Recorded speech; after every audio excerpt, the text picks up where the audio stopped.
મારો મન આવો રહસ્ય બેસીએ એકાંતમાં. સ્વામી કે આવો રહસ્ય વાત મેં તમને કીધી, એકાંતમાં બેસી અને ક્યારેક આ વાતને તમે વિચારજો કે આપણે જે વસ્તુ વિચારવાની છે એના માટે કોઈ દી એકાંત લેતા નથી, એની કોઈ દી મીટિંગ કરતા નથી આપણે, અને બાકી બીજા માટે બધે માટે મીટિંગો થાય છે.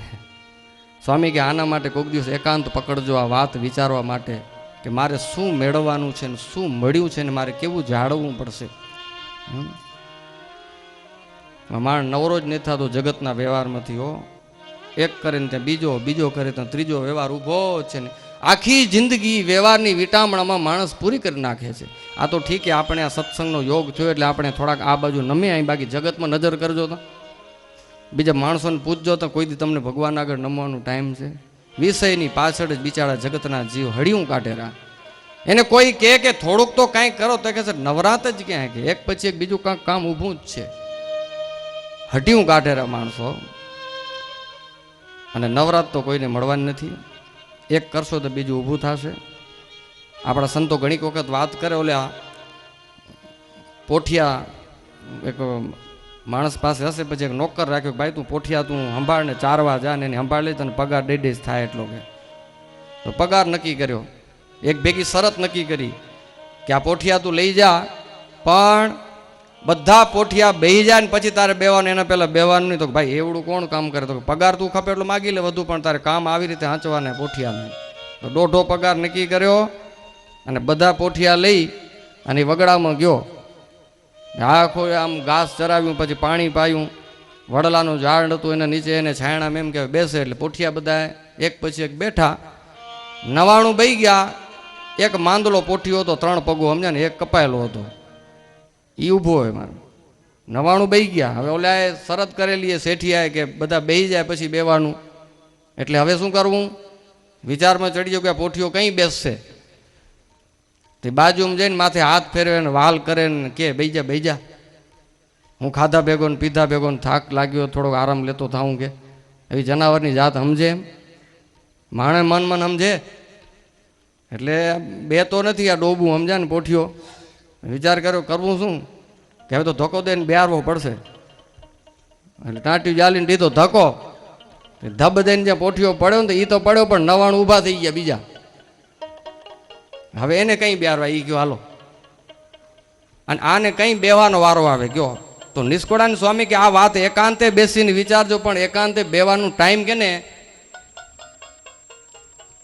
ભાઈ ભગવાનના થાવું હોય તો હંકેલવું પડે બધું આપણને. આપણે તો દીએ નવું વિસ્તારી રહ્યા, એ પાછું બધું નડે એવું વિસ્તારી રહ્યા. એમ સત્સંગ સંબંધીઓ તો ઠીક સમજ્યા, હે અય જેને છેલ્લો જન્મ કરવો એને તો બહુ સાવધ રહેવું પડે ભાઈ. બાકી વાયદે વાતો એની વાત નથી. આને જન્મે જેને જાવું ભગવાનને ઘરે એને તો નિષ્કોળાનંદ સ્વામી કે બહુ સાવધાન રહેવું પડે. તમને લગભગ બધાને આ જન્મે જ જવું હોય ને, કેમ ઠરાવ કેવાય? હે અહીંયા 2-3 કથા સાંભળો એટલે થઈ ગયું હશે હમણાં કે મારી દઈ શકીએ એમ. ભાઈ ગોમણી કોર જાઓ એટલે પાછું ઓલું ભળદું થઈ જાય, સમજે ને, ઘોડની ઓલી પોચી ભીલી હોય ને ગુણિયા મીટીને કેમ થોડાક ધોકા નાખ્યા હોય તો ટોકરા ન ઉતરે પણ લોંદો થઈ જાય. જગત કોર જાઓ એટલે પાછો લોંદો થઈ જાય વાતું બધું, હે ઉતરી જાય બધું. આ સુરાતન આકરો થઈ જાય, નક્કી કરી નાખે બસ કે દેહ પાત્યામી કે અર્થ સાધ્યામી. એના માટે સ્વામી કે અમે આ વાતો કરી રાખે. અને સ્વામી કે આવડા મોટા ભગવાન આપણા હાથમાં આવે એમ નતા, ને આપણી સાથે કોઈ દી મિલન થાય એમ નતું. કે ઈ આપણને મળે આ વખતે. કે ક્યાં જીવ ક્યાં જગદીશ, જાણો જુજવી એ જાત છે રે. સ્વામી કે ક્યાં જગદીશ ને ક્યાં જીવ, એ તો બહુ નોખી વાત છે. ગાઈએ પદને અદ્ભુત સ્વામી લખે.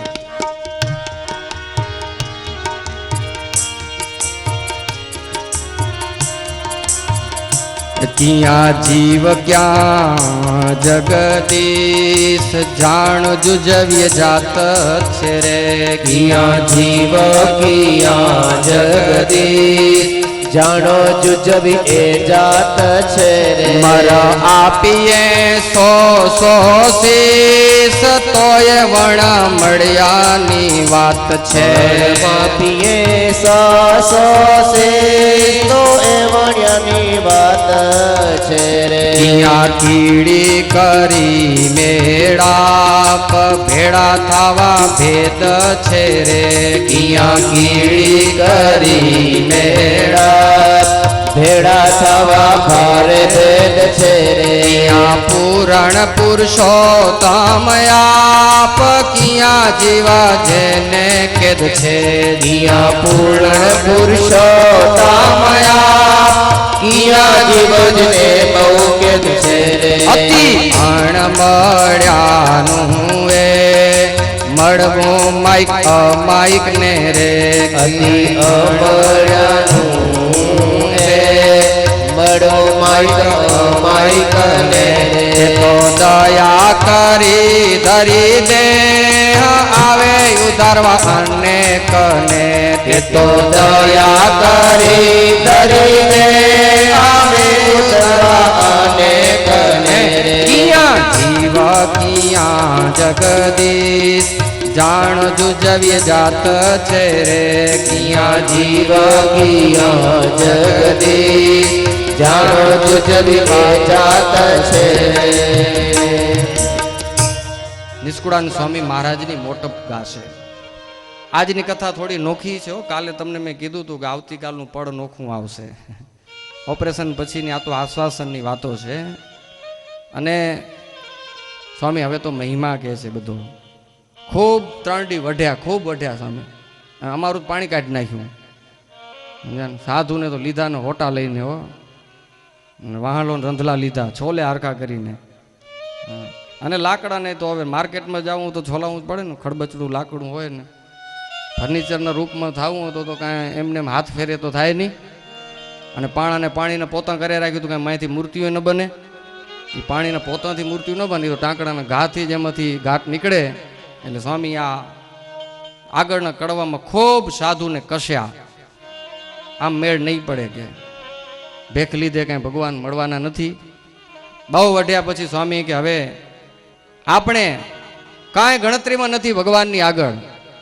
એ જગદીશ છે ને આપણે જીવ છે. એ આખા જગતનો ઈશ છે ને આપણે કોઈના ઈશ નથી. આપણી કોઈ કિંમત જ નથી. પણ ભગવાને તોય આપણને નજરમાં લીધા. જાત જ બેયની જુદી છે, ભળે એમ નથી કોઈ રીતે. એ સ્વતંત્ર છે ભગવાન તો. એને કોઈનો આધાર લેવો પડે એમ નથી. સર્વાધાર છે એ ભગવાન. સ્વામી કહે છે સ્વામી કે આ ભગવાનને મેળવવા હોય તો 100 માથા દઈએ તોય ન મળે એવા મોંઘા છે કે 100 માથામાં સમજો 100 જન્મ લઈ લઈને એની આરાધનાઓ કરીને તો આ ભગવાન હાથમાં આવે એવા નથી. એક ફેરામાં આવી ગયા. આ તો જબરું કામ છે ને સ્વામી કે. એ તો વણ મળ્યાની વાત છે સ્વામી કે. મેળ પડે એવી જ વાત નથી. આ કિયા કીડી કરી મેળા બેડા થાવા ભારે ભેદ છે.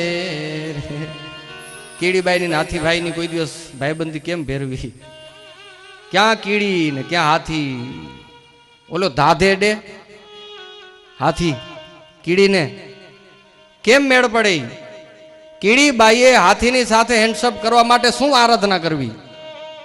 હાથીભાઈ સાથે હાથ મિલાવવા હોય કીડીબાઈને તો કઈ આરાધના કરે કીડી જેથી કરીને હાથીભાઈની સાથે મિત્રતા કરે? એ પોસિબલ જ નથી. આ વાતને કોઈ રીતે શક્ય જ નથી. પણ નિષ્કુળાન સ્વામી કે આ વખતે પુરુષોત્તમ નારાયણ રાજી થયા અને આપણના ઉપર એને કરુણા કરી. કીડીના પગમાં લાગેલો કાંટો એને કાઢવા માટે તો કેટલું ઝીણું હથિયાર જોઈ. એક તો કીડી, એનો પાછો પગ, એમાં ઝીણો કાંટો લાગ્યો, એને કાઢવા માટે કેટલું ઝીણું હથિયાર જોઈ. એ કે આપણા કાંટા વાગ્યા એ બકલુંથી નીકળે. તો શ્રીજી મહારાજે વચનામૃતમાં કીધું કે જીવના ચૈતન્યમાં અહમનો કાંટો લાગ્યો. એ અહમનો કાંટો કાઢવા માટે ભગવાન મનુષ્ય નથી છતાં મનુષ્ય જેવા થઈને આ ધરતી માથે આવ્યા અને જીવનો અહમનો કાંટો કાઢવા ભગવાન આવ્યા. હવે જો અહમનો કાંટો નીકળી જાય એને ભગવાન લઈ જવાના છે ધામમાં. અહમનો કાંટો, અહમનો કાંટો કેટલો કઠણ તમને ખબર છે? Everywhere I am something, I am something, I am something. કોઈ એમ કે તું નથિંગ નથિંગ, તો કે આઈ એમ સમથિંગ. તું કાંઈ નથી ભાઈ, તો કે ના આઈ am something, I am something. પણ આપણે નથિંગ, આપણે કાંઈ નથી. આ કાવ્યની કડીઓ વાંચો તો આપણે કાંઈ નથી, પણ તોય કેટલું બર કરીને પડે અહીંયા આપણે. નિષ્કુળાન સ્વામી કે તું કેદી સમજીશ? આ પુરુષોત્તમ નારાયણ અક્ષરધામમાંથી આવ્યા એનો તું એની મોટાઈ જો તો ઢળી પડાશે તારાથી. દાસપણું આવતું નથી એનું કારણ શું છે? આ મોટાઈ નથી સમજાણી આપણને, એટલે દાસપણું આવતું નથી. આ દરેકમાં આપણામાં રોગ છે. હો, અમારામાં તમારામાં બધે આ રોગ છે. અહમનો કાંટો આપણા ચૈતન્યમાં પઈ ગયો છે. શરીરમાં વાગવો હોય તો બહારના હથિયારથી કાઢી, પણ ચૈતન્યમાં ખૂંચો અહમનો કાંટો. અંદરથી એમ કાંઈક થઈ ગયું, હું કાંઈક છું એમ થઈ ગયું છે ને. હા ના તો કયો, બધાને છે ને આપણે કંઈક હું કંઈક છું એમ છે ને. હમ કિસી સે નહીં કમ હે, હમ નહીં હે કિસી સે કમ એમ. તમે કંઈક છો તો હું કંઈક છું એમ તો છે ને બધાને. તો આ ચૈતન્યનો કાંટો છે જે મહારાજ તેડવા નહીં આવે. હું ટળે હરી ઢુકડા તે ટળાય ડાસે રે. આ નિષ્કુળાનંદ સ્વામીની કડી છે.